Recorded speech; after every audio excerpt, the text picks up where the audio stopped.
السلام عليكم.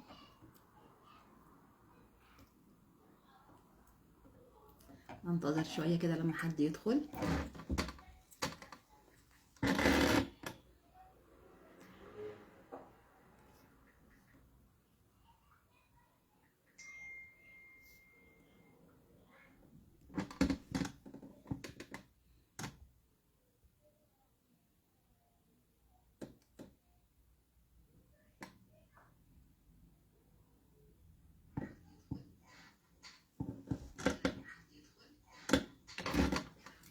هنتكلم النهاردة عن لايف مهم جدا، عن الموضوع اللي قلق الأمهات في الفترة دي.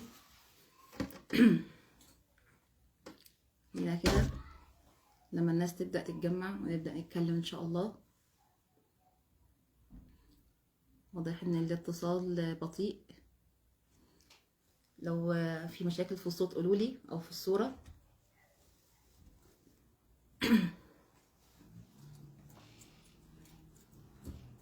مساء النور، اهلا وسهلا.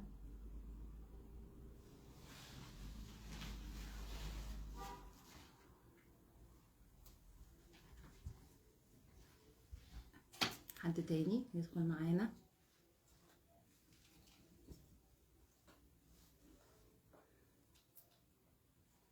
اوكي،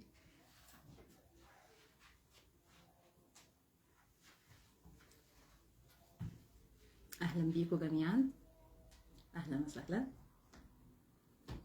لايف النهارده لايف ان شاء الله مهم، ويكون باذن الله لايف خفيف وسريع كده. هنتكلم فيه عن موضوع مهم، وهو الموضوع الترند اللي نازل اليومين دول واللي قالق الامهات، وخصوصا الامهات اللي بترضع صناعي.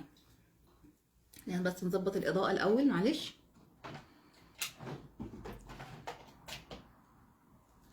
اوكي تمام كده.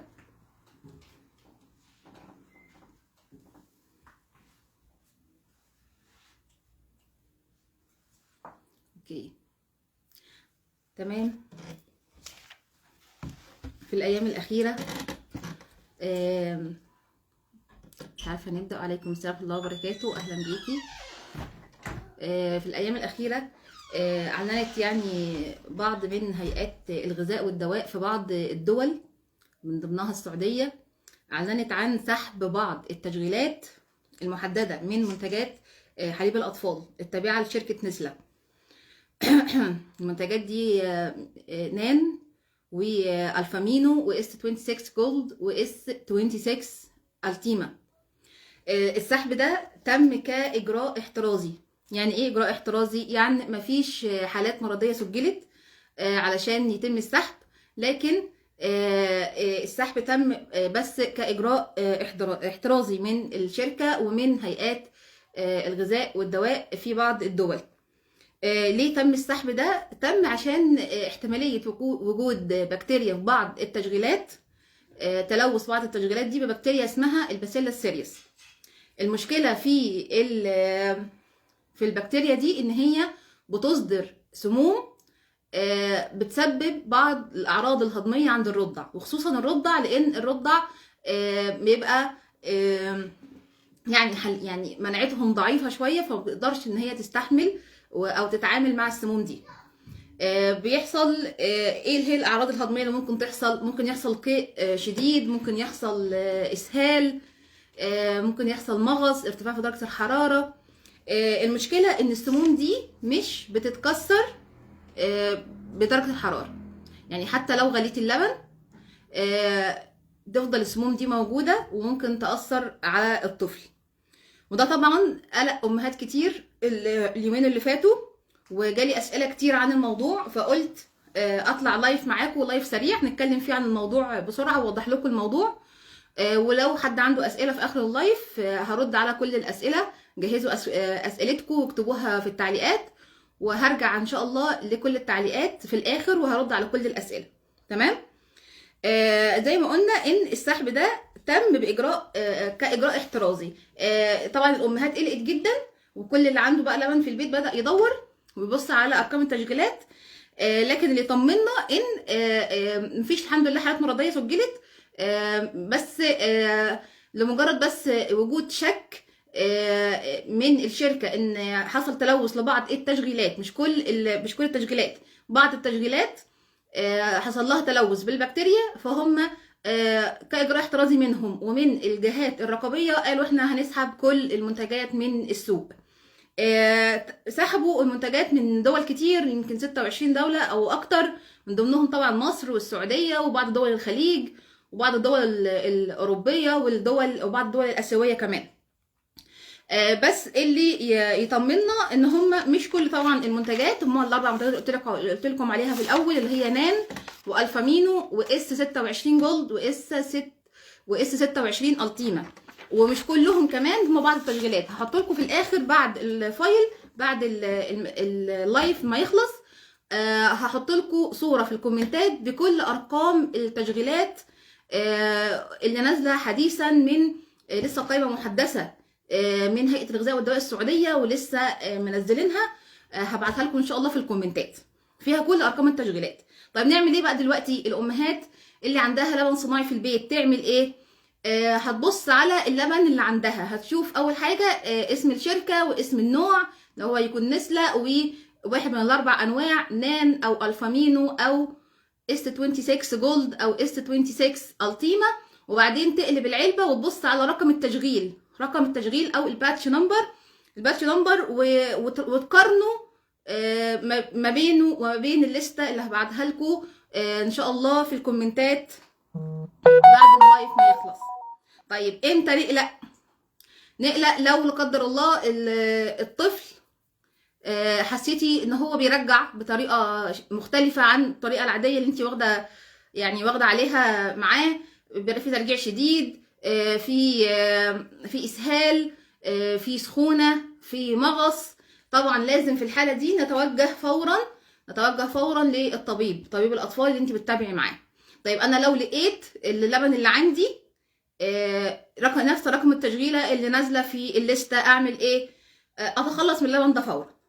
لو العلبه مفتوحه وخلاص بستعوض ربنا فيها وبرميها، ومرميهاش في الزباله عشان محدش ياخدها من بعدي، والناس اللي بتنبش في الزباله وتاخدها لا قدر الله حد يتاذي. ولو العلب مقفوله، فيها طبعا ناس بتجيب بالكراتين، فمش كل كمان الكرتونه هتكون فيها مشكله، راجعي ارقام التشغيلات بتاعت كل كرتونه، والعلب المقفوله رجعيها للصيدليه، للمكان اللي انت مشتريه منه، وهم ان شاء الله بيرجعوها للشركه. ولو العلبه مفتوحه تخلصي منها، يعني تكبيها في الحوض او حاجه، وبلاش ترميها هي مقفوله كده في الزباله عشان ما حدش ياخدها ويتاذي من بعدك. طيب احنا كده قلنا نعمل ايه. كل الامهات اللي ممكن تبقى قلقانه من الموضوع اللي حصل، عشان كده في الاخر بقول يا جماعه حاولوا على قد ما تقدروا في الرضاعه الطبيعيه، وتمسكوا بيها، وكل التحديات والصعوبات يا جماعه اللي انتوا بتقابلوها في الرضاعه ليها حل، وحلها سهل وبسيط، بس تابعوا بس مع استشاريه رضاعه او مع اخصائيه رضاعه، هيكون انت كده بتدي احسن حاجه لطفلك، بدل ما نقعد ندي البان صناعي منبقاش عارفين مصدرها ايه وايه اللي اتحط فيها، وبعد كده يطلع ان في لا ده ملوثه. ده والموضوع ده ما حصلش اول مره، يعني الموضوع ده حصل كتير على مدار يعني سنين، وكل شويه كل فتره يطلع حد يقول ده في البان اطفال ملوثه، ده في مش عارفه ايه. فيا جماعه احنا مش عاوزين نجرب في اطفالنا، ربنا خلق لهم الغذاء بتاعهم من مصدر آمن وسهل ومعقم وسليم، ولبنك نازل من جسمك معقم مفهوش اي امراض، ده بالعكس ده فيه اجسام مضاده لكل الامراض اللي انت تعرضت لها على مدار عمرك. شوفي الام بيبقى عندها كام سنه وهي بترضع، 20 30 سنه، وتعرضت لكم هائل من البكتيريا ومن الجراثيم، وجسمها ومناعتها صنع اجسام مضاده وخلايا مناعيه ضد كل البكتيريا والجراثيم اللي هي اتعرضت لها. فانت بتدي لابنك خلاصه يعني المضادات الحيويه، يعني كده بتديله مضاد حيوي مركز لكل انواع البكتيريا اللي ممكن طفلك يتعرض لها، وخصوصا في السن الصغير ده هم لسه جسمهم صغير وضعيف، لسه جهازهم المناعي ضعيف، محتاجين الدعم اللي لبن الام بيديها له. انا عارفه ان ممكن الرضاعه الطبيعيه ما تكونش سهله عند كل الامهات، وتكون فيها بعض الصعوبات وفيها بعض التحديات، بس كل مشكله وليها حل. وبدل ما تستسهلي وتقولي خلاص انا هدي صناعي وتصرفي قد كده على اللبن الصناعي. اللبن الصناعي مبقاش رخيص دلوقتي يا جماعه، يعني ده محتاج ميزانيه لوحده. الله يعين كل الاسر طبعا. اعملي استشاره او اتنين وتابعي مع استشارات الرضاعه. هيكون مهما كان، يعني بعض الامهات بتشتكي ان الاستشارات غاليه عند استشارات الرضاعه، مهما كانت غاليه ما هتكونش زي سعر اللبن الصناعي. يعني على مدار انت بقى بترضعي على مدار سنه، سنه ونص، سنتين مثلا، شوفي الميزانيه تبقى قد ايه اللي بتحتاجيها. ده غير ميزانيه بقى علاج الامراض اللي اللبن الصناعي بيعملها. يعني دي ميزانيه تانية، ميزانيه اللبن وميزانيه علاج امراض اللبن بيجيبها يعني.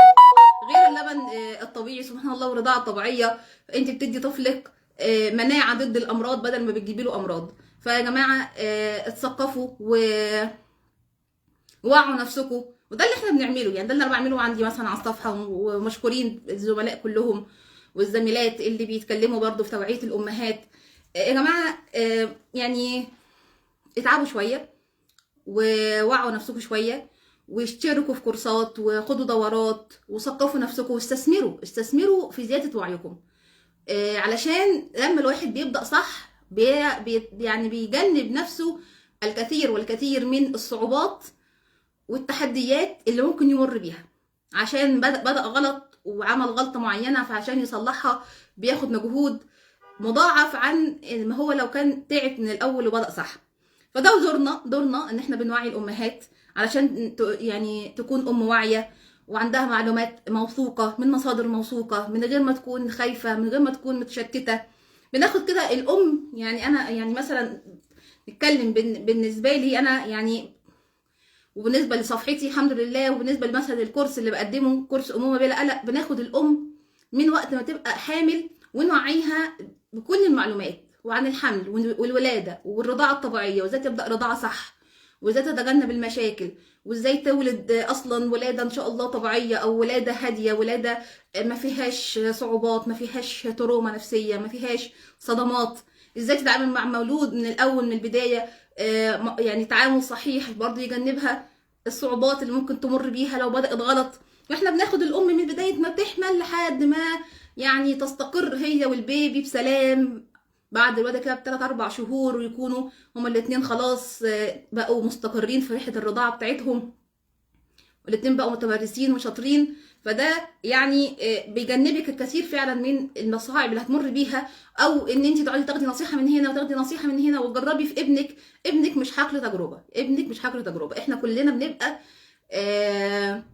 يعني عاوزين نقدم لاولادنا احسن ما يمكن، ونقدم لاولادنا افضل شيء ممكن، وده في ايدينا. بس احنا المشكله ان احنا ممكن نكون بنتشتت ما بين النصايح وما بين المعلومات، من اليمين ومن الشمال، ومن حماتي ومن مامتي ومن اختي ومن صاحبتي ومن الدكتور الفلاني على النت ومن الصفحه الفلانيه على النت.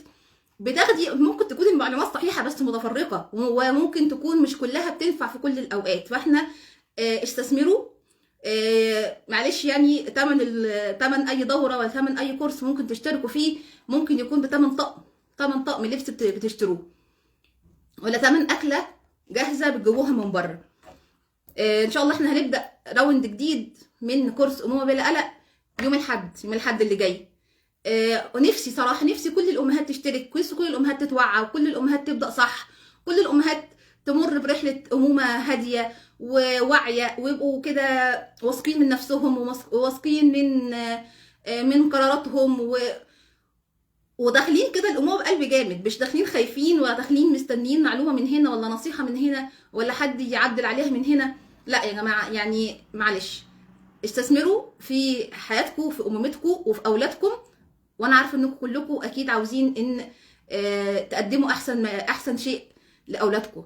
ناخد بقى الاسئله، نشوف الاسئله كده على السريع. مساء النور يا استاذ محمد.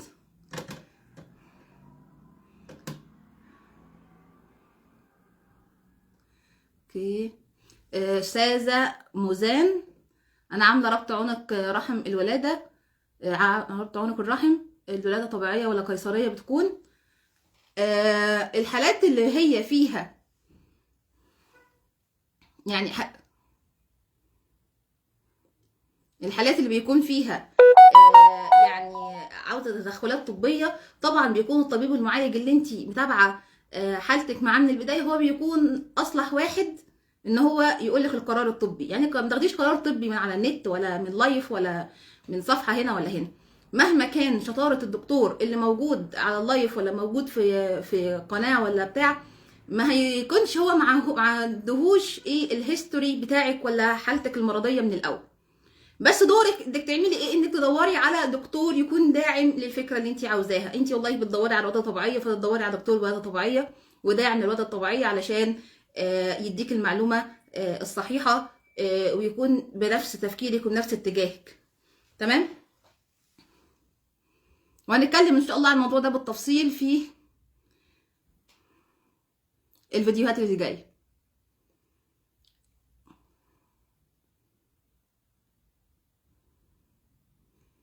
الاستاذه شريهان، كيف اتواصل معاكي؟ ابعتي على رسائل الصفحه استفسارك او على رقم الواتساب الموجود على الصفحه برضو، واحنا ان شاء الله نرد عليكي في اقرب وقت.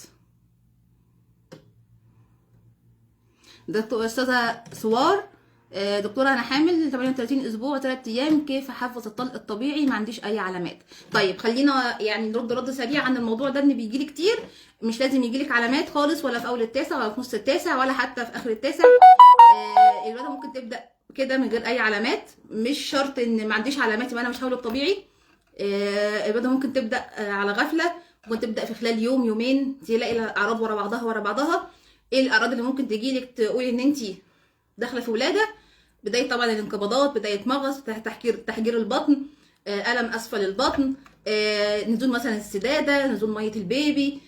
كل دي علامات ولاده، ومش شرط انها تبدا من الاسبوع 38 ولا 39. ممكن تفضلي لحد اخر ال 40 اسبوع ما عندكيش اي علامه، وتيجي في يومين الاعراض تظهر ورا بعضها.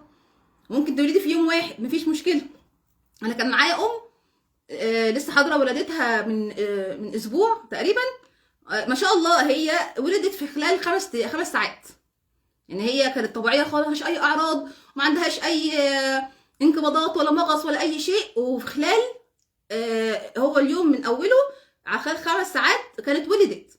فيا جماعه الولاده بحسب تسهيل ربنا، يعني ملهاش مش لازم يكون ليها مقدمات يعني.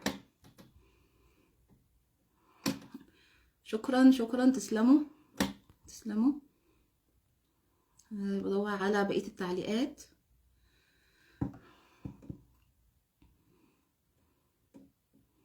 لو الطفل شرب من النوع والتشغيله المسحوبه نعمل ايه؟ نعمل ايه؟ عادي مفيش مشكله. لو ما تظهرش عليه اعراض يبقى الحمد لله خير، مفيش مغص، مفيش قيء، مفيش اسهال، يبقى خلاص خير. وما تكمليش العلبه وخلاص تخلصي من العلبه. ولو لا قدر الله ظهر عليه اي اعراض توجهي فورا لطبيب الاطفال اللي انت بتتابعي معاه. سبب نزول دم في اللبن، وكمان من اول يوم رضاعه يحصل تشققات في الحلمات ووجع يفضل كذا شهر، واضطر ادي ابني لبن صناعي. طيب سبب نزول دم في اللبن في اسباب كتير. لو انت اول مره ترضعي والدم ده نزل في اول كام يوم، ده يبقى ده يعني سندروم كده اسمها الراستي بايب سندروم، اللي هي متلازمه الانابيب الصادئه بتحصل عند الامهات اللي بيرضعوا لاول مره. زي بتبقى يعني قنوات اللبن بتتسلك، فدي حاجه طبيعيه ودي بتخلص. الدم بيختفي خلال يومين 3 مثلا ولا حاجه. طيب لو استمر بقى ولا في او لبن نازل الدم دم كتير، دم صريح، ممكن في اسباب تانية كتير. ممكن تكون مثلا عندك قناه لبنيه مسدوده مثلا او حاجه وبتتسلك. عندك زي زائده لحميه في القنوات، ومع الرضاعه حصل لها تريجر وبدات تنزل دم. ممكن استخدمت الشفاط على قوه عاليه وده اذى الشعيرات الدمويه اللي في القنوات اللبنيه وبدات تنزل دم. في اكتر من سبب. طبعا انصحك انك تتوجهي ل اقرب استشارة رضاعه ليكي، او تاخدي يعني استشاره رضاعه اونلاين مع اي استشارة رضاعه.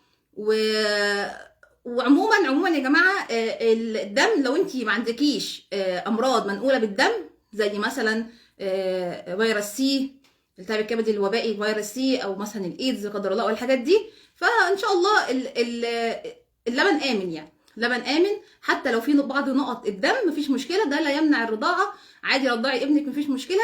ولو انت يعني قلقانه قوي من اللبن المختلط بالدم ده ومش عاوزه تديه للطفل، ففي هاك كده بسيطه بنعملها، بتشفطي اللبن او بتعصريه وبتحطيه في التلاجة، الدم بيفصل، بتشيلي طبقه الدم وبتدي بقيه اللبن للطفل عادي امن، مفيهوش اي مشكله.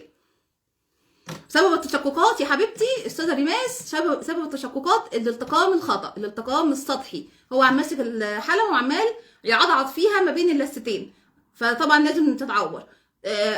حله الاساسي والوحيد انك تعملي التقام عميق. شوفي فيديوهات على اليوتيوب ماليه الدنيا، وانا منزله على الصفحه ازاي بشرح ازاي تعملي التقام عميق للطفل.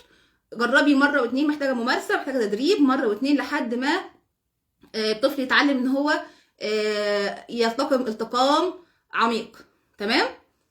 والتشققات بقى، الجرح نفسه حطي له الجرح مفتوح، حطي له كريم فيوسيدين مثلا، اي كريم مضاد حيوي علشان يلتئم، وصححي الالتقام عشان ما يرجعش يعمل تشققات تاني.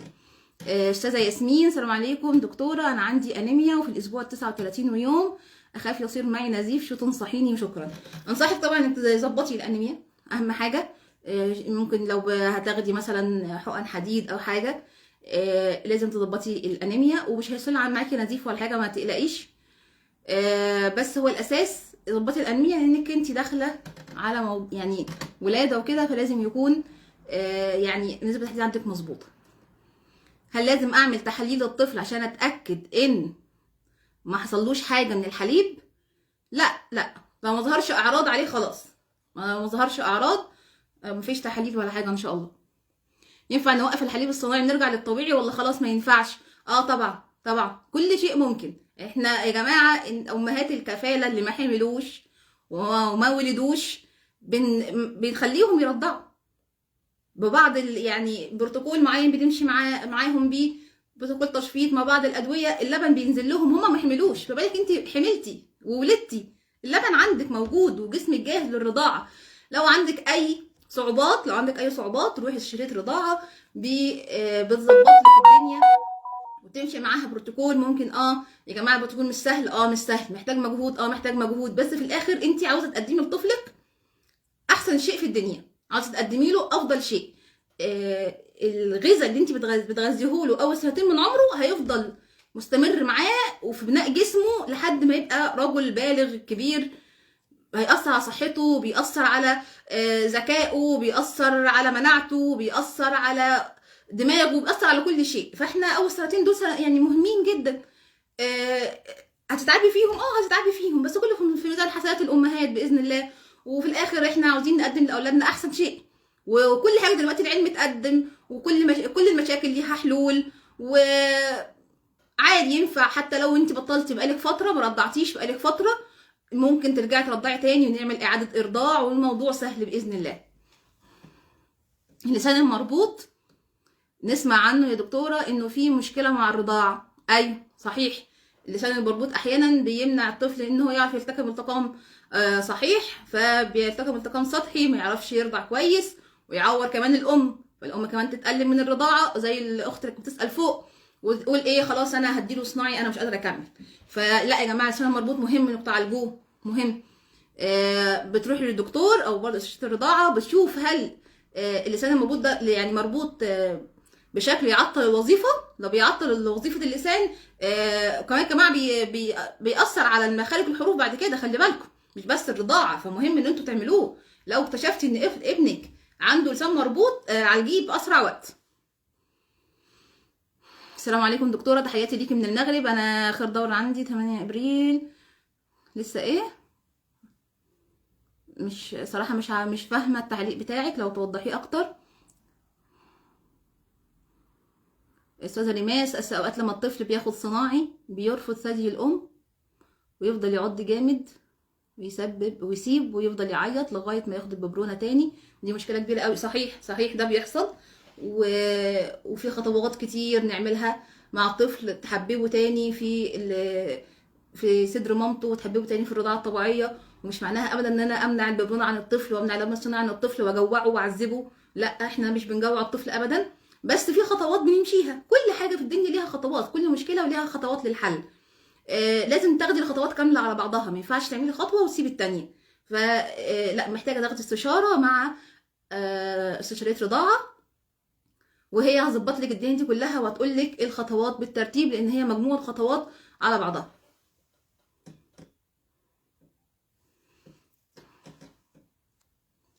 طفل لسه مولود له كام شهر يرضع في اليوم؟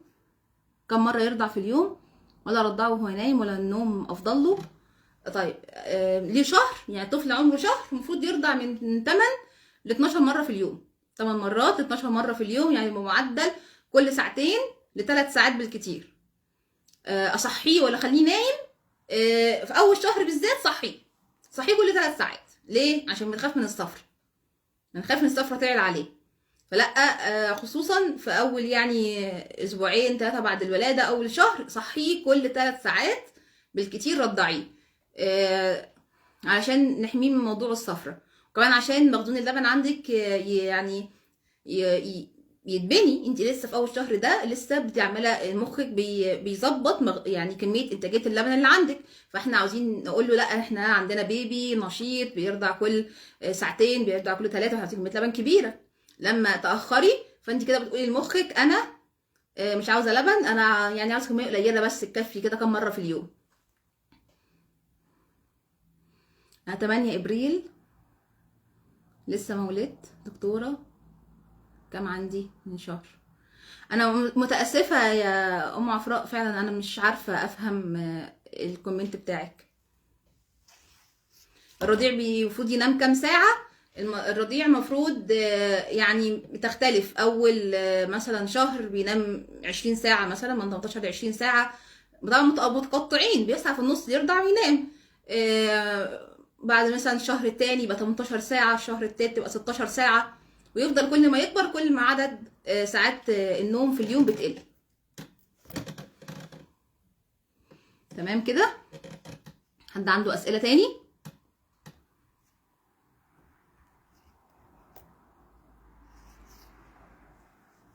حد عنده اسئله تاني؟ تمام. انا سعيده، كنت سعيده معاكم النهارده. خلينا سؤال اخير، ناخد اخر سؤال. السلام عليكم، انا في الاسبوع 33 23 مش شايفه، 33 تقريبا، وعندي الم وشد في عضلات الحوض. اوكي،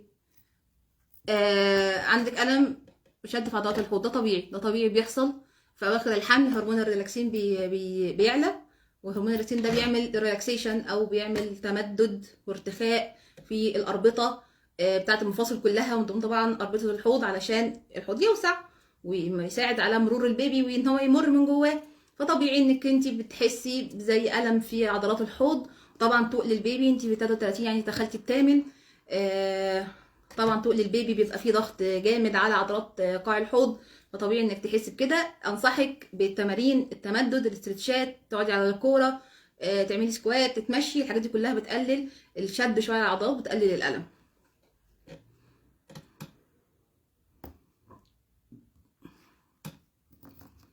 اوكي، قصدها اخر دوره كانت 8 ابريل، هتولد امتى؟ طيب خلينا نحسبها. 8 ابريل ونحط عليها 7، يبقى 9 10 11 12 13 14 15، يبقى 15 ابريل. تولدي امتى؟ 15 ابريل، يبقى 5 6 7 8 9 10 11 12 1. المفروض الديو ديت بتاعي 15 1، المفروض ميعاد الولاده المتوقع يا جماعه، المتوقع. محدش عارف تاريخ الولاده بالظبط ممكن يحصل امتى، بس انت هتخلصي ال 40 اسبوع يوم 15 1. ممكن تولدي اسبوعين اقل او اسبوعين اكتر، يعني من 38 لحد ال 42. كل دي فتره ولاده، يعني مش يوم محدد. كيف ارضع طفلي لاول مره في الساعات الاولى للولاده؟ طبعا احنا يعني بننصح ان احنا نرضع في الساعه الذهبيه على طول بعد الولاده. ترضعيه ازاي؟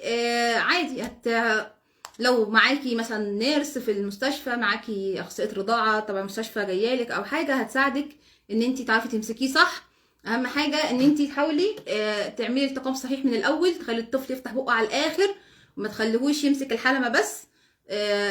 لو انت عملتي التقام صحيح اول مره خلاص يبقى انت كده يعني يعني قطعتي شوط كبير جدا في سهوله ريحه الرضاعه عندك. انصحك بوضعيه اللي هي الفوتبول اللي هي بتاع تحت الدراع، تمسكي الطفل كده، ودي رقبه الطفل تمسكيه كده وترضعيه من الجنب ده يبقى تحت دراعك كده. دي احسن، دي اسهل وضعيه. او الوضعيه اللي انت ماسكه برده راس الطفل كده وحطاه كده، احسن من الوضعيه العاديه اللي احنا بنشيل فيها الطفل كده. الوضعيه اللي هو اشيل فيها الطفل كده دي صعبه شويه في الاول، انك تمسكي الطفل كده وايدك كده على رقبته وتحطيه هنا او تحطيه كده هنا. دول احسن وضعيتين في الاول، بتسهل ان انت تتحكمي في رقبه الطفل وتزقيه وقت ما يفتح بقه على الاخر. لعبي بالحلمه على مناخيره او شفته العلويه، تخلي دقنه هي اللي لامسه الصدر من تحت ومناخيره بعيد. اول ما يفتح بقه على الاخر تروحي زقه راس الطفل وايه ودافسه الحلمه بتاعته او الهاله بقى كلها.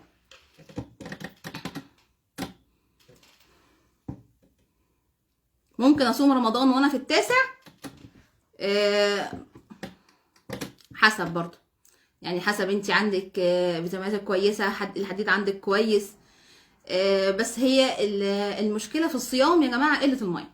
قله الميه بتعمل برضو نقص في ميه الجنين، اللي هو السائل الامنيوتي اللي حوالين الجنين. بس ده اللي بنخاف منه. لو انت بتروحي تتابعي وشايفه ان ميه الجنين كويسه ان شاء الله عادي ممكن تصومي. لو انت عاوزه تترخصي بالرخصه مفيش يعني لا عليكي شيء ان شاء الله، وترخصي وافطري يعني اقضي بعد ما تولدي ان شاء الله.